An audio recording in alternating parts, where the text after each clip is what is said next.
Hello everyone. Now today we will going to cover one topic from our unit number 2, that is data warehouse components. So we have seen in last lecture, that is what is the architecture of data warehouse.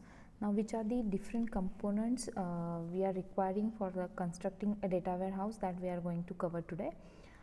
So let's start. These are the contents which we are going to cover. Now the components of data warehouse. A data warehouse architecture is totally based on the relational database management system. So that are functions as a central repository for the informational data, right. We have seen the type of database management system, which are the operational data, which are the relational data, informational data, that all we have seen, and with that we are using this architectures which is based on the relational database management system, that is your RDBMS, okay. And they are totally functions as a central repository for our informational data. Operational data and the processing is completely separated from our data warehouse processing. This central information repository that we are using is always surrounded by the number of keys component, which are the different components that we are going to see. So it is surrounded by the different key components that are used to design our system to make the entire environment as a functional. That should be manageable, or they may be accessible. So this should be the functionality of this environment that we are going to create. So for that purpose we are using some key components, and that key components we are going to see over here. So typically the source data for our data warehouse is coming from the operational application. So we have seen the different sources for the data warehouse, and as the data enters into the warehouse, it is cleaned up and transformed into the integrated structure and format. How it is cleaned up? So whenever we are loading a data in our data warehouse, that time we are applying the ETL process on that data to make a cleansing, right. So through ETL we are loading that data into the integrated format that should provide a unified view to our user. So these are the main concept of this data warehouse. So this transformation process may involve the conversion, summarization, filtering, then condensation of our data. Because the data contains a historical component, the warehouse must be capable of holding and managing that large volume of data that we are going to store, as well as a different data structure for the same database over a time. So whenever we are going to load the data into the data warehouse, at that time different data structures we are following over there, and we have to manage that large volume of data, and there should be, the data warehouse must be capable of holding and managing all such a kind of data, because it is going to be content and historical components, right. So this session, the next part of this is giving a components of our data warehouse. So there are 7 major components that we are going to see today. The first is data warehouse database, then sourcing, cleanup, transformations of our tools that we are using for this data warehouse, then metadata, data marts, lightly and highly summarized data, with that archive and backup data, and the last is nothing but access tool, how we are going to access that data by using different tools. So these are the major 7 components of our data warehouse database, okay, system.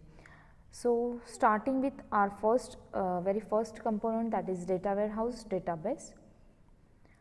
The central data warehouse database is a we can say a cornerstone of our environment. Whatever the data warehousing environment we are creating, it is a very major part of this, or a central database is a very important part of our environment. This database is almost always implemented on the relational database management system, that is nothing but our RDMS, right. However, this kind of implementation is often constrained by the fact and the traditional RDBMS products that are optimized for our transactional data preprocessing. So there are different approaches we are having over here, and you can see the list of approaches like a parallel relational database designs. These parallel relational database designs are for scalability that include the shared memory, or you can say the shared disk, or any shared nothing models that are implemented on the various multiprocessor configurations. For that purpose, we are using this parallel relational database design. With that, an innovative approach we are using to speed up our traditional RDBMS system. Whatever we are using that relational database system, we can speed up that by using a new index structures to bypass our relational table scanning. So, this is the another thing, and the next is multi-dimensional databases that we have already seen in many concept, that multi-dimensional databases which is in the form of data cubes that are based on proprietary database technology. Okay. So, these multi-dimensional databases are designed to overcome any limitation that are placed on the data warehouse by the nature of our relational data model. So, we have seen the online analytical processing, right, OLAP and OLAP tools and their operations we have seen, which are going to perform on the multi-dimensional databases. So, that OLAP tools are belong to the group of data warehousing components which are categorized as the what you can say the data query or some reporting, then analysis and mining tools. So, after all the operations that we are performing on this, we are resulting them into the reporting, analysis, mining tools, etc. right. So, these things we have seen related to multi-dimensional databases. So, this is what the data warehouse database we are having over here with the architecture of database. Then next is a sourcing, then acquisition, cleanup and transformation tools. What this concept is, it contains the multiple terms over here.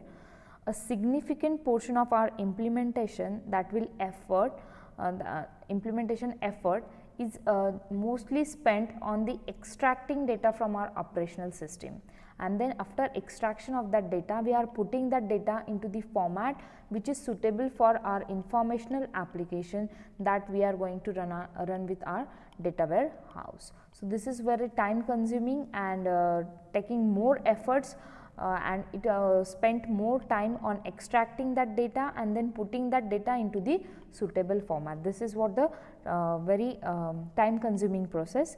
Then data sourcing, cleanup, transformation and the migration tools perform all the conversion, summarization or key changes or structural changes. So, it contains conversion, summarization, some key changes, structural changes, these all are done with this data sourcing. Then this tools also maintains the metadata and their functionality includes, we have listed over here that removing the unwanted data from our operational databases, ultimately it is going to be increase our time as well as space. So, we are going to remove that unwanted data. Then we are converting to the common data names and definitions. Whenever we are using a common format for all, then it is a very easy to access such a data.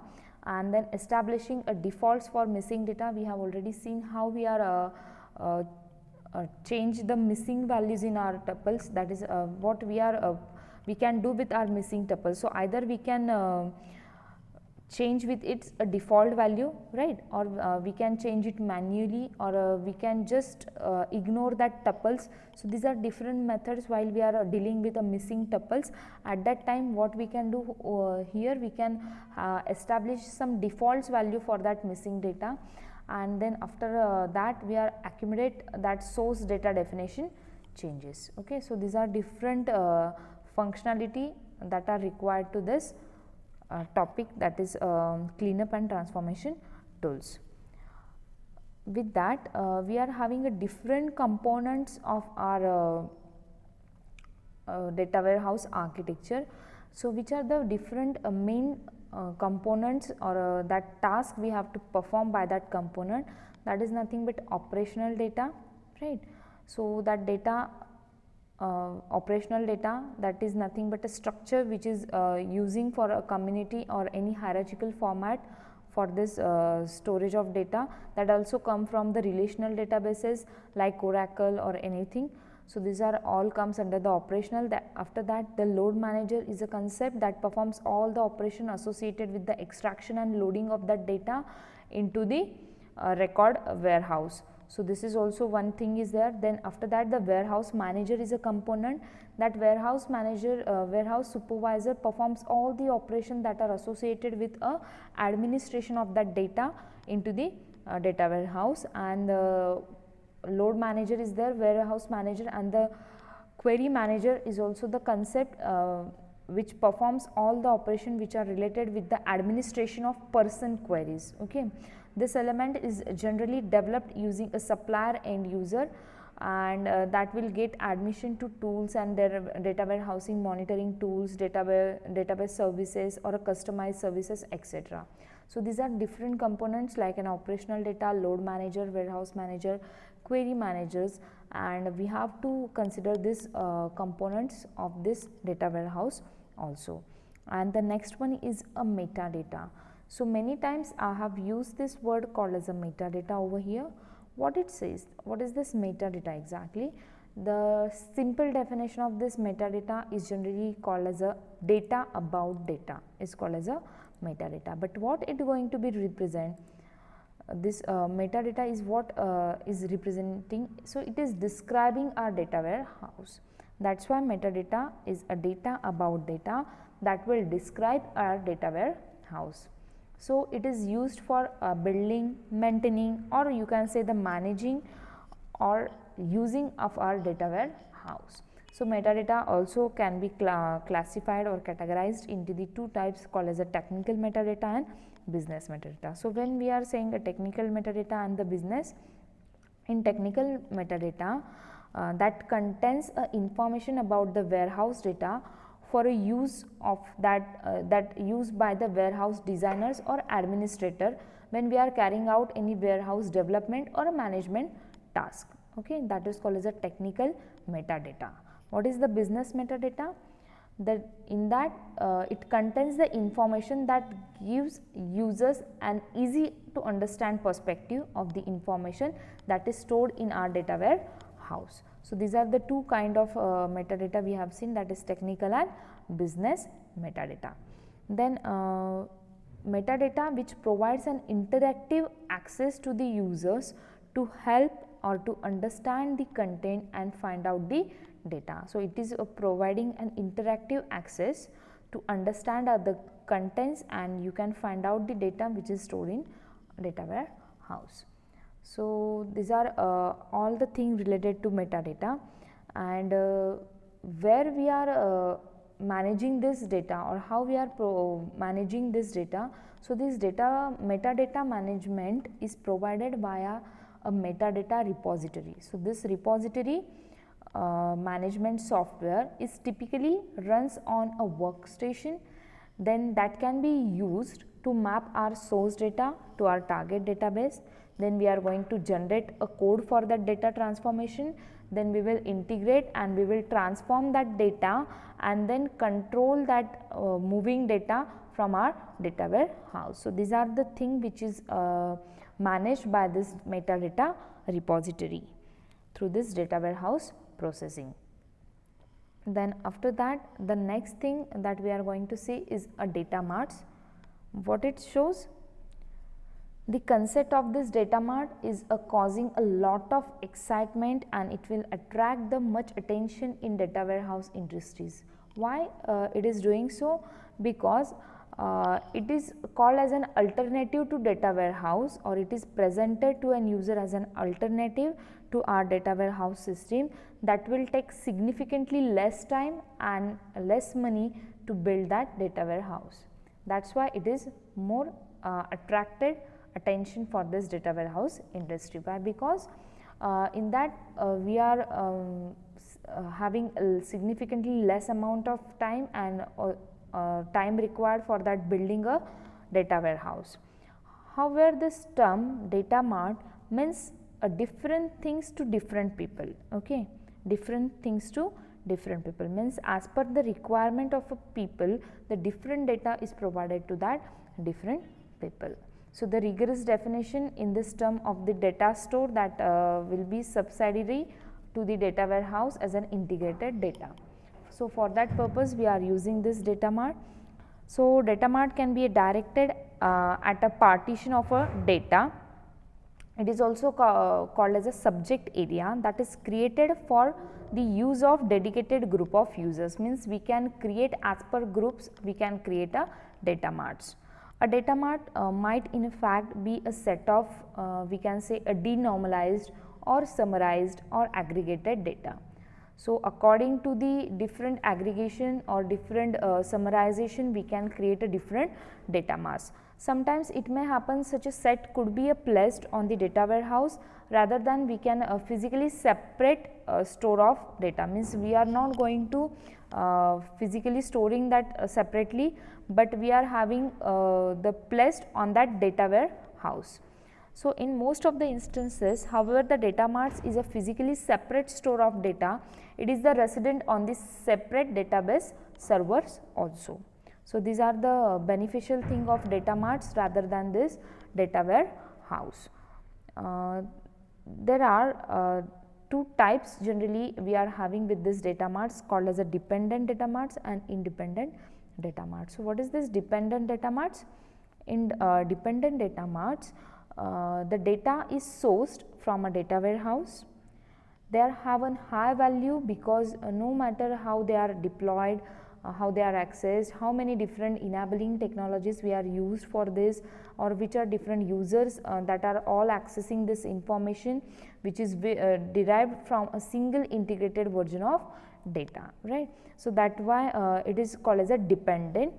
And in independent data, that data marts make its own assumption that how to consolidate that data, or how we are across that several data marts that may not be consistent. So, these are the terms all related to independent data marts. Moreover, the concept of this independent data marts is very dangerous. Why? Because as soon as our first data mart is created and we are finished with our creating our first data marts, then organization or different groups or different subject areas within that enterprise will work on the task of building their own data marts. So, it may happen that they may work on this building of their own data marts. So, as a result you can create an environment where multiple operational systems which fit this multiple non-integrated data marts that are often overlapping in our data content or any job scheduling or connectivity and management. So, in other and simple words, we have to transform a complex many to one problem of building a data warehouse from operational and external data sources to many sourcing and management systems. So, these are main purpose of this data mart system, that you are going to convert that many to one problem into the many to many sourcing and management system. So, this is all related to a data marts. After that the thing is next is lightly and highly summarized data that we have to see. So, this whenever we are saying the vicinity of our data warehouse that are storing the entire data that is predefined or absolutely summarized, aggregated, customized, that data statics generated by using the skill of any warehouse supervisor, right. So, this difficulty of the warehouse is a transient, as it is going to be the area to alter on and that ongoing foundation with a view to reply to that all altering question profiles. So, what I am saying over here, that whenever we are storing a data into the data warehouse, so we are highly depends upon the summarized and aggregated data. So, these all things are depend upon the skill of their warehouse supervisor. So, this motive of summarized data that is nothing but it should be up to date many times as a new information will be loaded into the data warehouse. So, it is very important thing that data whatever we are having in data warehouse, it should be very up to date as with respect to the time, right. So, this is what the thing and which is depends upon the skill of your data warehouse supervisor. So, this is a lightly and highly summarized data requirement of our data warehouse. Then next thing is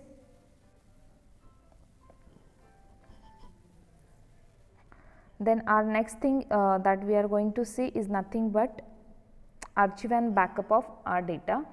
So, what we are going to do here in this archive and backup data, we are having an area of our data warehouse that will stores the distinct and summarized data for a reason of archiving and backup. The data is transferred to storage archive such as a magnetic tape or an optical disk. So, this backup we have to create over there for this data warehouse construction, and after that the last thing is we are having, that is nothing but access tools. So, which are a different access tools we are going to have over here. So, different access tools I have summarized over here is all related to how you are going to access our database. So, different terms are there, that different tools we are having.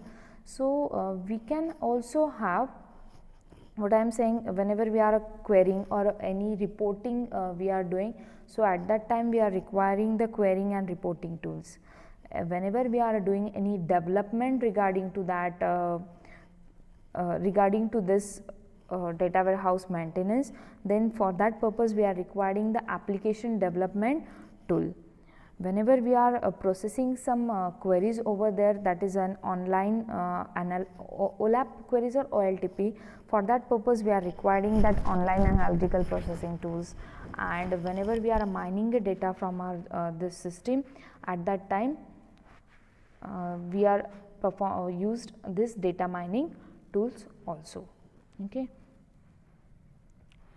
With that, a different purpose we are having with this data warehouse, like that whenever we are working with the tools, the principal purpose of this is to provide the information to business user for any strategic decision making, right. Thus, users may interact with our data warehouse using a front end tools, or may that tools will require an information specialist, although many end users develop expertise in these tools. So, tools fall into the 4 main categories over here, and these 4 main categories are listed here. So, whenever we are considering this query and reporting tool, then that can be divided into the groups called as the reporting tools and the managed query tools. And these reporting tools again can be converted into the production reporting tools and report writers. So, what these production reporting tools? These are the companies that generates a regular operational reports, or they may support an high volume batches job such as calculating and printing the paychecks. Then report writers will work on the other hand as an expensive desktop tools that is designed for our end users. Then query tools, also we are using that all complexities of the SQL and the database structure, where we are working on the different SQL database queries. So, these are the different components of our data warehouse and different queries that we have to work on that access tools. So, these are the things on which we are working, and the main reason of this is to grant the information to our enterprise managers for our strategic decision making. That's why we are using this end user access tool, where we are using the equipment that can be reporting and query tools, or application development tools, or any online analytical processing tool, data mining tools, or executive information system tools. So, these are the things that we have to keep in mind when we are working with this database warehouse architecture. So, today we are going to stop here. Thank you all of you.